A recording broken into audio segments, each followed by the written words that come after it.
Hello दोस्तों, नमस्कार। आज हम जानेंगे वट सावित्री व्रत के बारे में। वट सावित्री व्रत ज्येष्ठ मास के कृष्ण पक्ष की अमावस्या को संपन्न किया जाता है। हिंदू धर्म में वट सावित्री का व्रत बहुत ही खास होता है। इस व्रत को सुहागिन महिलाएं पति की लंबी उम्र और संतान प्राप्ति के लिए व्रत रखते हैं। हर साल जेठ मास के कृष्ण पक्ष की अमावस्या तिथि के दिन वट सावित्री का व्रत रखा जाता है। नारद पुराण में इसे ब्रह्मा सावित्री व्रत के नाम से जाना जाता है। वट सावित्री का व्रत रखने से अखंड सौभाग्य की प्राप्ति होती है। 19 मई 2023 को वट सावित्री का व्रत रखा जाएगा। यह स्त्रियों का महत्वपूर्ण पर्व है। इस दिन सत्यवान सावित्री तथा यमराज की पूजा की जाती है। सावित्री ने इस व्रत के प्रभाव से अपने मृतक पति सत्यवान को धर्मराज से छुड़ाया था। वट सावित्री व्रत ज्येष्ठ मास की कृष्ण पक्ष की अमावस्या को संपन्न किया जाता है। यह स्त्रियों का महत्वपूर्ण पर्व है। इस दिन सत्यवान सावित्री तथा यमराज की पूजा की जाती है। सावित्री ने इस व्रत के प्रभाव से अपने मृतक पति सत्यवान को धर्मराज से छुड़ाया था। पूजन सामग्री वट सावित्री व्रत की।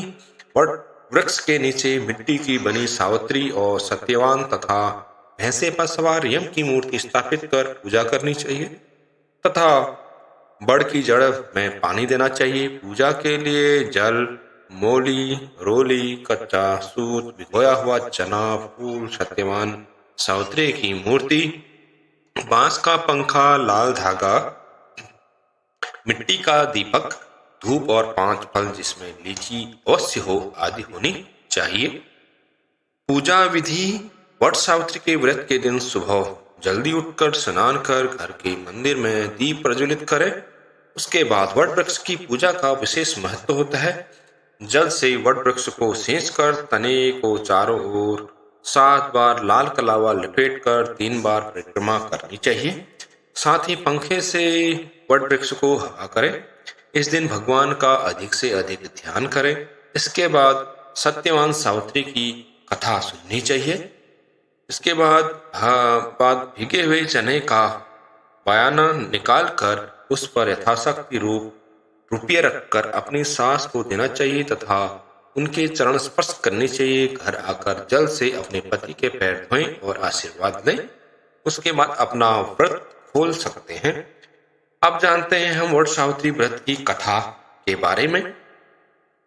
मद्र देश के राजा अश्वपति ने पत्नी सहित संतान के लिए सावित्री देवी का विधि पूर्वक व्रत तथा पूजन करके पुत्री होने का वर प्राप्त किया।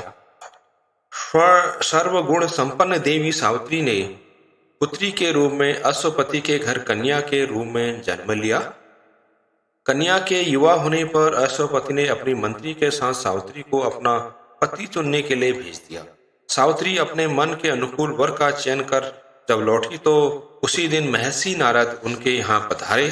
नारद जी के पूछने पर सावित्री ने कहा कि महाराज घुमुत सेन, जिनका राज हर लिया गया है, जो अंधे हो गए हैं और अपनी पत्नी सहित वनों की खाक छानते फिर रहे हैं, उन्हीं के इकलौते पुत्र सत्यवान की कीर्ति सुनकर उन्हें मैंने पति रूप में वर्ण कर लिया है।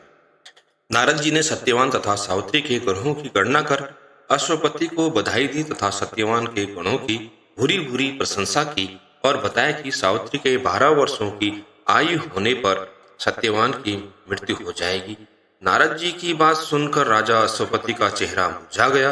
उन्होंने सावित्री से किसी अन्य को अपना पति चुनने की सलाह दी, परंतु सावित्री ने उत्तर दिया कि आर्य कन्या होने के नाते जब मैं सत्यवान का वर्ण कर चुकी हूँ तो अब वे चाहे अल्पायु हो या दीर्घायु, मैं किसी अन्य को अपने हृदय में स्थान नहीं दे सकती। सावित्री ने नारद जी से सत्यवान की मृत्यु का समय ज्ञात कर लिया। दोनों का विवाह हो गया। सावित्री अपने ससुर और परिवार के साथ जंगल में रहने लगी। नारद जी द्वारा बताए हुए दिन से 3 दिन पूर्व से ही सावित्री ने उपवास शुरू कर दिया। नारद जी द्वारा निश्चित तिथि को जब सत्यवान लकड़ी काटने जंगल के लिए चला तो सास ससुर से आज्ञा लेकर वह भी सत्यवान के साथ चल दी। सत्यवान जंगल में पहुंचकर लकड़ी काटने के लिए वृक्ष पर चढ़ा। वृक्ष पर चढ़ने के बाद उसके सिर में भयंकर पीड़ा होने लगी। वह नीचे उतरा। सावित्री ने उसे बड़ के पेड़ के नीचे लिटाकर उसका सिर अपने जांघ पर रख लिया देखते ही देखते यमराज ने ब्रह्मा जी के विधान की रूपरेखा सावित्री के सामने स्पष्ट की और सत्यवान के प्राणों को लेकर चल दिए। कहीं कहीं ऐसा भी उल्लेख मिलता है कि वटवृक्ष के नीचे लेटे हुए सत्यवान को सर्प ने काट लिया था और सावित्री सत्यवान को वटवृक्ष के नीचे ही लिटाकर यमराज के पीछे पीछे चल दी। पीछे पीछे आती हुई सावित्री को यमराज ने उसे लौट जाने का आदेश दिया। इस पर वह बोली, महाराज, जहां पति वहीं पत्नी, यही धर्म है, यही मर्यादा है।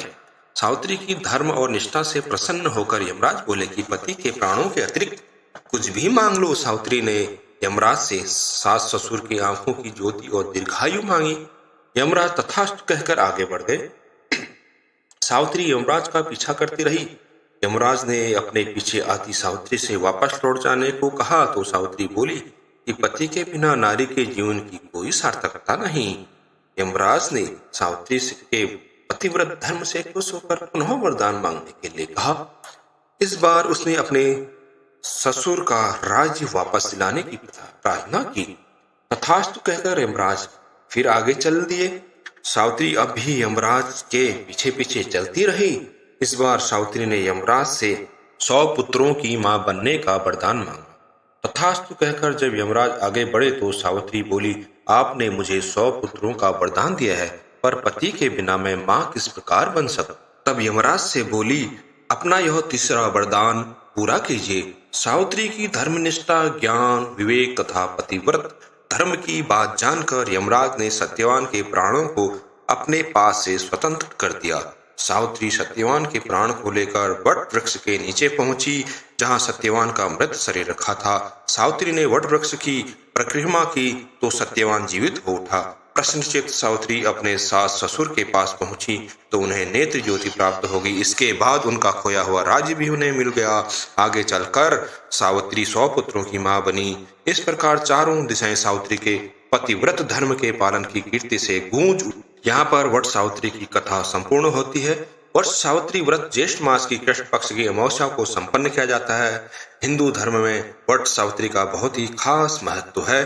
सुहागिन महिलाएं अपनी पति की लंबी उम्र और संतान प्राप्ति के लिए व्रत रखते हैं। हर साल जेठ मास के महीने में कृष्ण पक्ष की अमावस्या तिथि के दिन वट सावित्री का व्रत रखा जाता है और इस साल 19 मई 2023 को वट सावित्री का व्रत रखा जाएगा। तो दोस्तों, आपको वीडियो अच्छी लगी हो तो वीडियो को लाइक, सब्सक्राइब, कमेंट अवश्य करें और अपने दोस्तों को भी शेयर करें। साथ ही वीडियो को लाइक जरूर करें और कमेंट भी करें और सब्सक्राइब